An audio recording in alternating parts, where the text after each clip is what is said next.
I'm going like, I always talk about starting a business, but I never talk about, should you start one or should you buy one? Viewers can tell I'm kind of a no BS guy. And one of my favorite compliments is when we go in somewhere and they're like, oh, you're the attorney guy? I thought you were just one of the dudes waiting in the waiting room.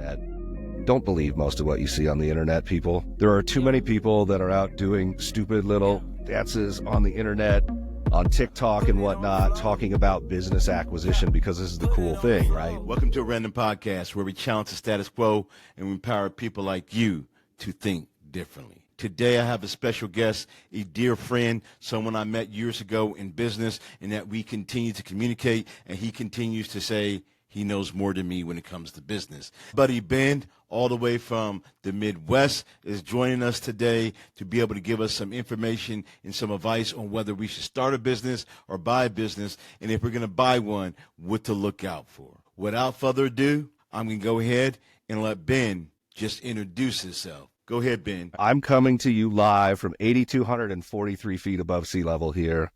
I'm in the mountains above Denver. We're southwest of Denver. My commute has traffic jams that consist of mule deer. And up here on the top of the mountain, I run two companies. I run a boutique law firm called Lodgepole Law, where we're providing general counsel services, usually to acquisition entrepreneurs, people who are buying businesses, which I think we're going to talk about a little bit today. Most definitely.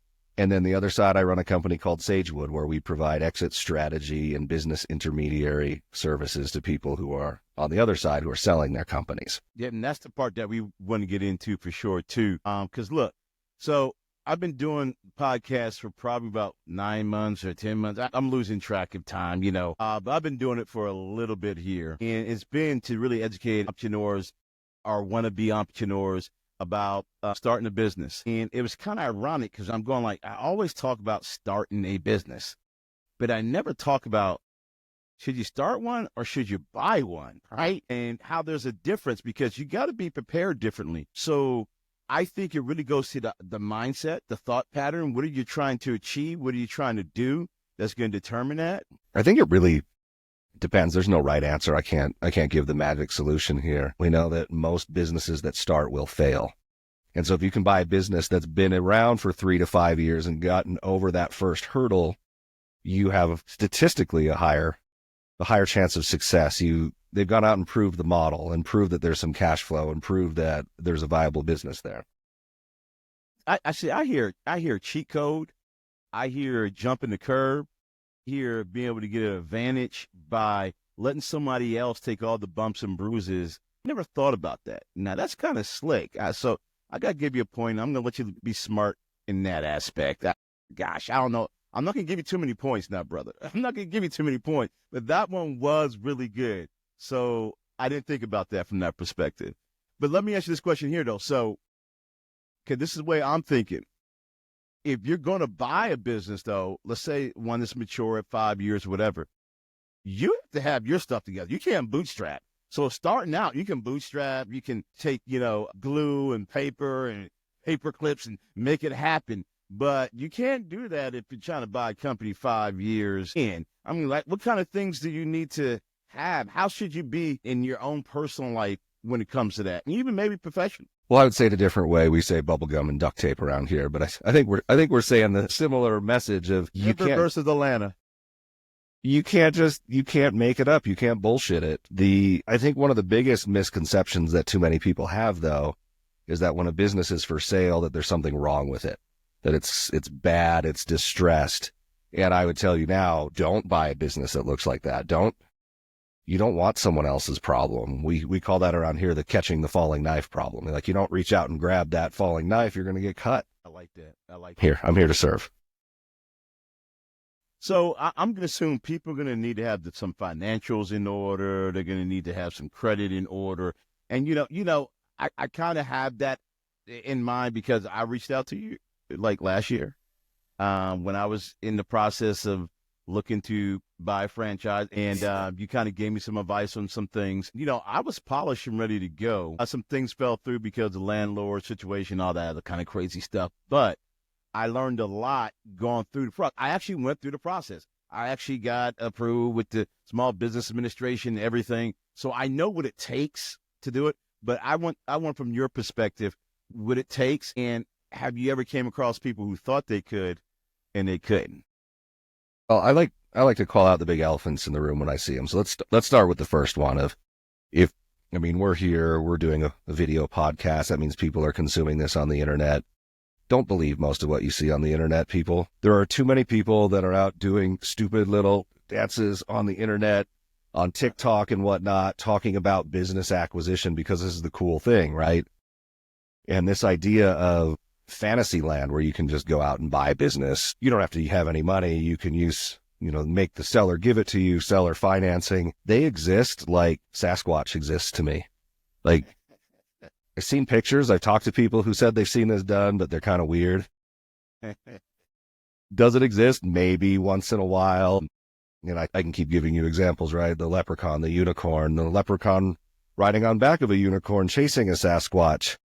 Yes. So this idea that you can go buy business, you don't need any money, I call bullshit on it. It can be a component. Seller financing is a good tool to get you there.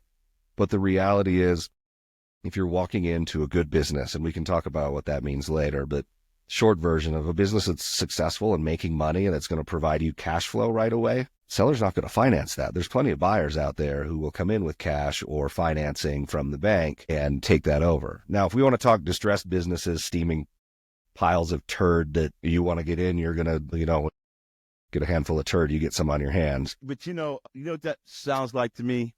If someone's willing to do a bunch of owner financing, that means something must be wrong with the company, or they got a headache, or they're trying to get rid of it. There's something distressed about it, right?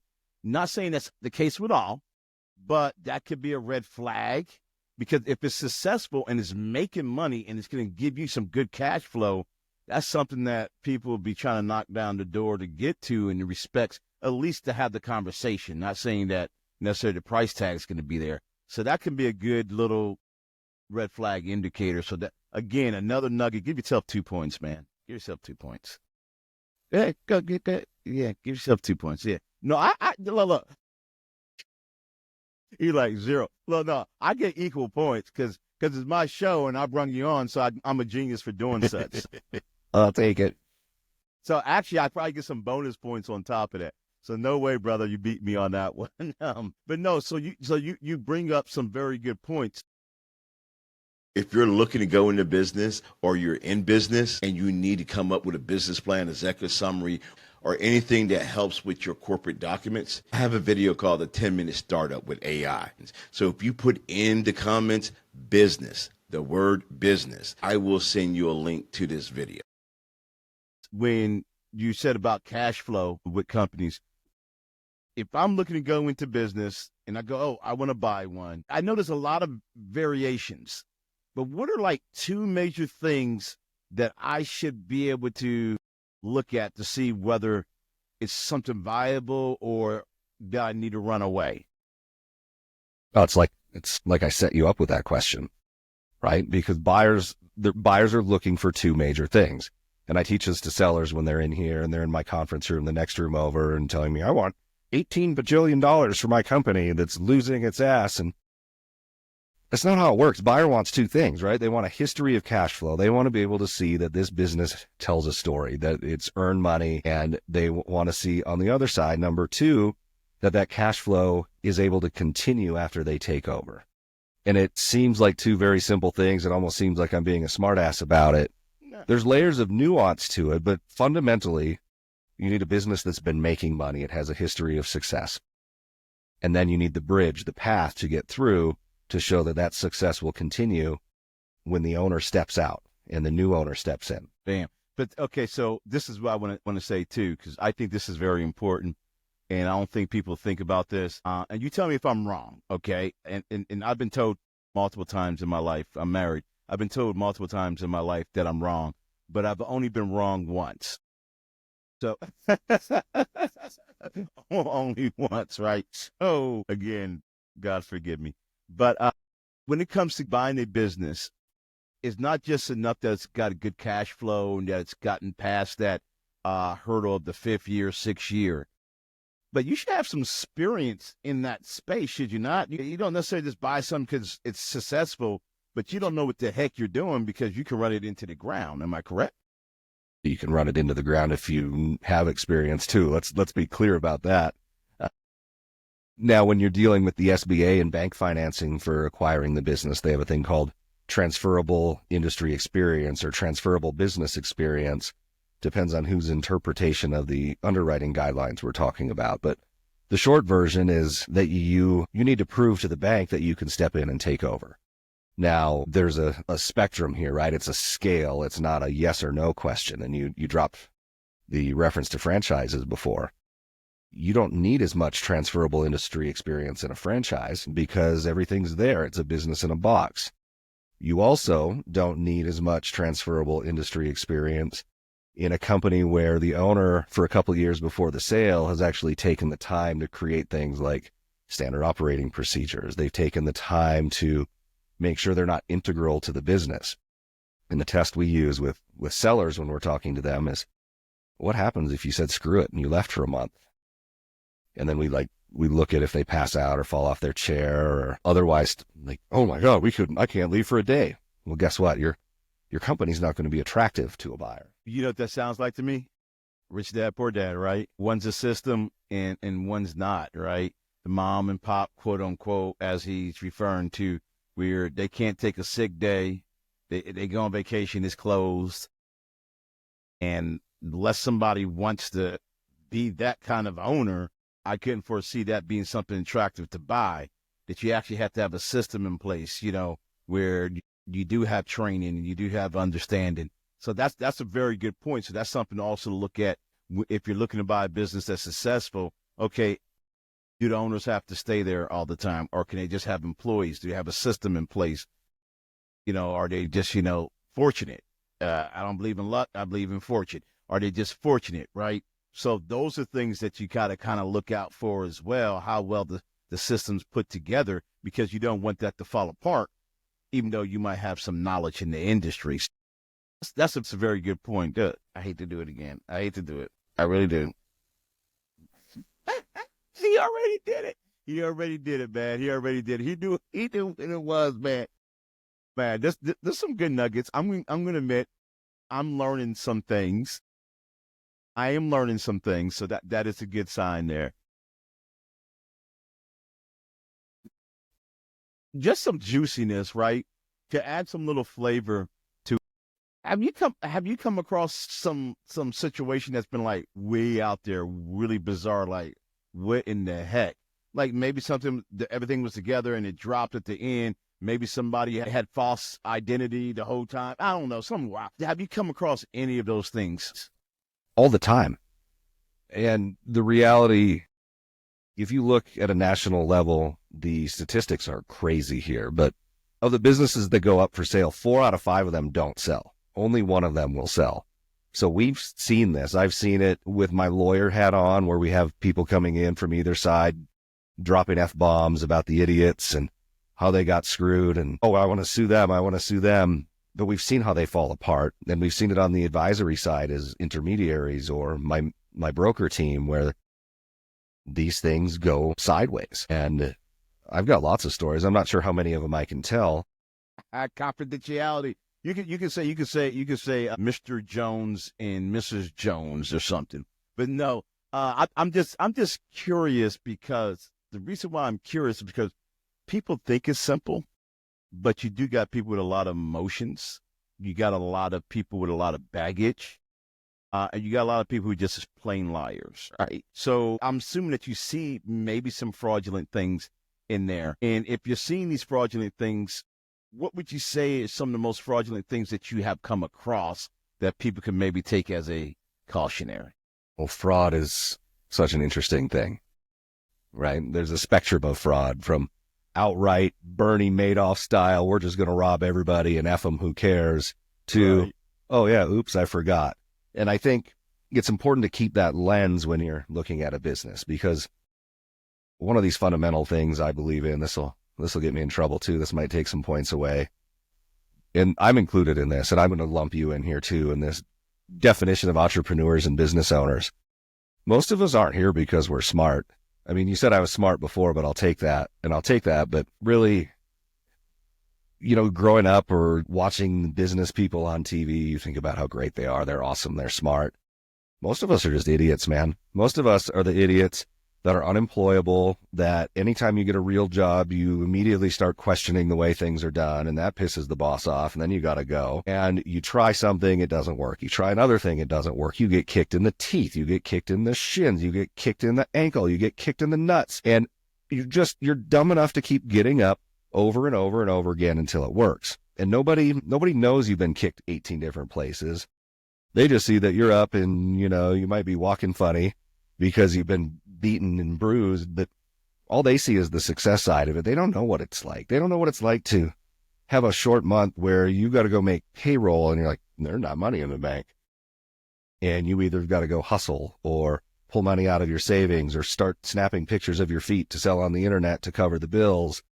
I don't think most people see that. And the reason I bring that up is you've got to think through this psychology of working with a seller when you're coming in to buy something. First, you've got to connect with them on a human reason.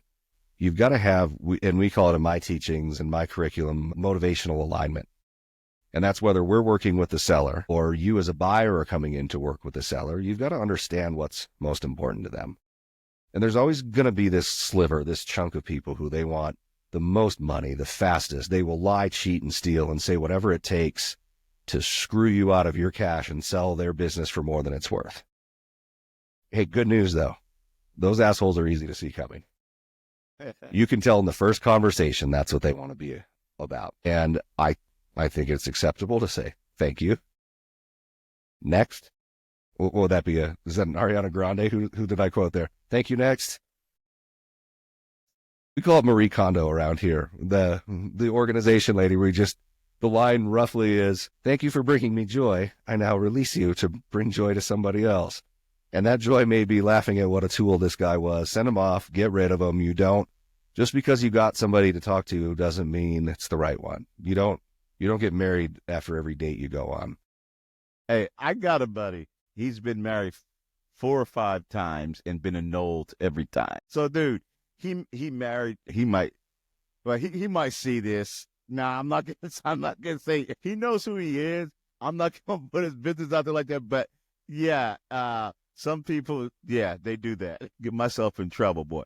Get hate mail from friends. So, are you guys doing any do you have any resources, you doing any online education or any reading material, anything like that for people who might be listening that are, California, New York, Miami, wherever, and they're trying to figure out these kind of things to do. I know, by the way, I do know you're coming out with a podcast. I do know that for sure.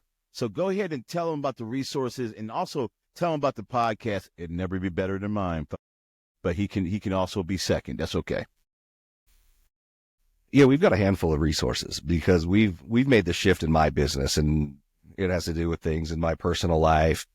I'm not as old as you, clearly, but as you get to middle age, you start realizing, what's important.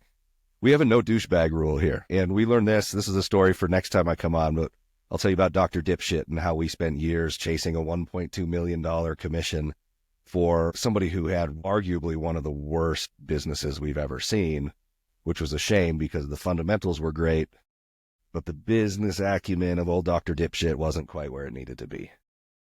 And I will say that, and let's let him air it, and his attorneys can call me. Cut that part out, but fuck him. Don't worry, I got you covered, man. I got you covered. No, I got you covered, man. So, yeah, we see a lot of this. So we have resources on both sides. So in terms of buying businesses and acquisitions, we've got a new acquisition playbook coming out. And I tell you what, I'll get you a secret link to it. You can share with your viewers and listeners and put in the show notes. Perfect. And really in there, and you can probably tell already, well, but listeners, viewers can tell I'm kind of a no BS guy. And one of my favorite compliments is when we go in somewhere and they're like, oh, you're the attorney guy? I thought you were just one of the dudes waiting in the waiting room. Like, oh no, that's me.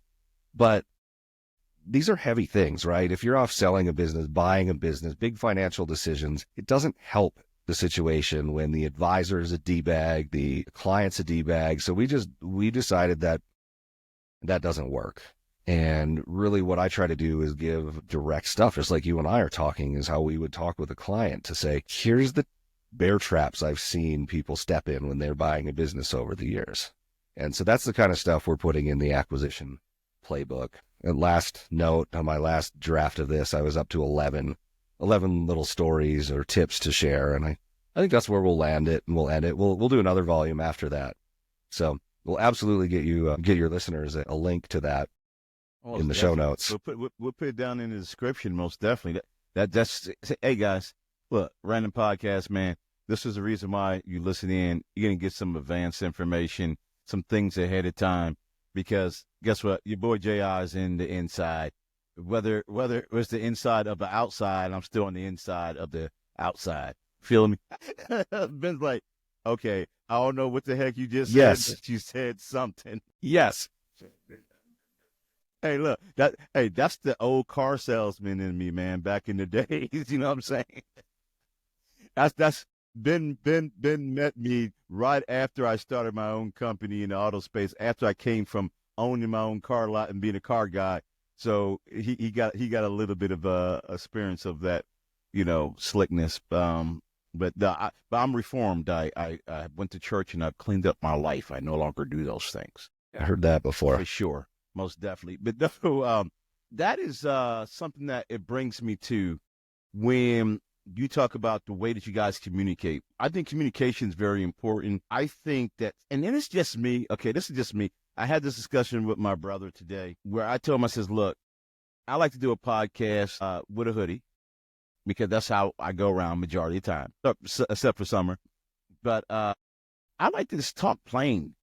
I mean, I can get in a room, I can talk all the, nice, fancy talk and do all the posturing. But, I mean, we're supposed to be talking plain English to people. Just tell them like it is, right? So, to me, sometimes I think people get caught up in posturing and trying to window dress to the point where they don't get the message or they don't communicate. Now, when you're trying to represent your company and you're trying to sell it, okay, I get it, right? But when you're trying to convey as a counselor, as you are, or trying to get some of my business strategies, what do you think about the power of just talking plain English? I think it depends on who you are, and it depends on the role. A lot of times I hear that it's a pattern interrupt almost for me to come in and, I drop an F-bomb within the first 3 sentences. I try not to. I've been pretty good here so far, but that's who I am, right? I'm a rugged Western individualist. I show up in pearl snaps, for crying out loud. I mean, you got a hoodie, I got pearl snaps. But I think most important is to stay true to who you are and be authentic. And especially in this, the context of this conversation where you're going to go out and buy a business from somebody. It's like telling a guy you're going to marry his daughter, right? I mean, so you've got to be careful, but you still have to be you, because otherwise the whole thing blows up. If it's all based on false pretenses, no good. And you can't come in and insult his business. You can't run around using big words. We had a deal here recently with a client who's selling a healthcare related business, and the buyer came in, and at first he presents well, right? And he's got his mask on. Look, I'm a nice, happy buyer guy. I care about your patients. I care about this. And as soon as we got into due diligence and he was feeling heat from his financiers, he turned into the biggest asshole we have ever dealt with. I mean, hands down, worse than Dr. Dipshit that I mentioned before. This guy, he starts spitting fire. Everybody's a target. And I got a pretty nasty text from him one day, and I called my seller client. I just said, what do you want to do? And I'll be careful because this may get out, but, she's this sweet old lady, in her 70s. Well, he said this, and this is where he's coming from. Now he's demanding this. And she takes a deep breath, and I'm like, oh boy, here it goes. I'm in trouble. She's like, fuck him. Get rid of him. Throw him out of here. I'm like, what? And if you met this lady, you'd be floored too. But she's like, if that's who he is, I don't want him running my business. I don't want him buying it. I don't care that he's paying double what anybody else will. Get him out of here. Go find somebody else. And the lesson there is, as a buyer, is one, you need to understand the psychology of a seller, why they're selling. That's why I talked about motivational alignment before. You need to understand and be on the same page with them. Beyond that, you just have to remember it's an emotional journey for them. It's not all about financials. And part of that comes into, and it's part of the training I do in the acquisition playbook that we'll share. But you can't come in and just demand everything. I think that's one of the big mistakes buyers make, is they don't understand the timing and the flow, which sounds way too hippie for me as the Western Mountain guy, but it's flow, man. You don't come in. It's not like buying a house. You don't do the house rules. It's not like big corporate stuff. It's really this hybrid where you need to understand the process, explain the process. We call it a measured and controlled release of information. So you don't just come in demanding tax returns and system reports on the first conversation with the seller, right? Instead,